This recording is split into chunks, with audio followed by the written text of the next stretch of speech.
The night she moved in, I felt a weird chill, but my boyfriend just laughed it off.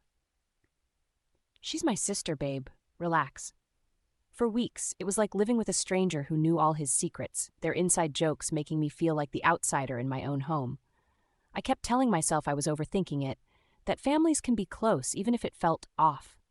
But then I found the rings, identical, tucked in a velvet pouch behind the bathroom mirror, hers inscribed with his name and his with hers. I confronted her first. She looked straight into my eyes, and instead of denying it, she just broke. "I'm not his sister. I'm his wife." The words hit me like a punch. All this time, the woman I'd been sharing my kitchen with, cooking for, laughing with, was the one person who should have been the biggest red flag. She told me they'd married young, kept it secret for reasons she wouldn't say, and now she'd come back because she missed her husband.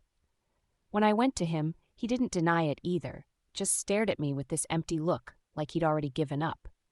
He tried to spin some story about loving both of us, about being trapped, but I couldn't even hear him over the sound of my own heart breaking. All the fights we'd had, all the times he'd pulled away, suddenly made sense. I felt like a guest in a life that was never really mine. But the craziest part? I didn't leave. I stayed, telling myself I could forgive, that I could fight for what we had. Only as the days went by, I realized I wasn't fighting for love. I was fighting not to be alone. In the end, it wasn't their betrayal that hurt most. It was finally admitting to myself that I'd rather stay in a lie than face the truth of being unwanted.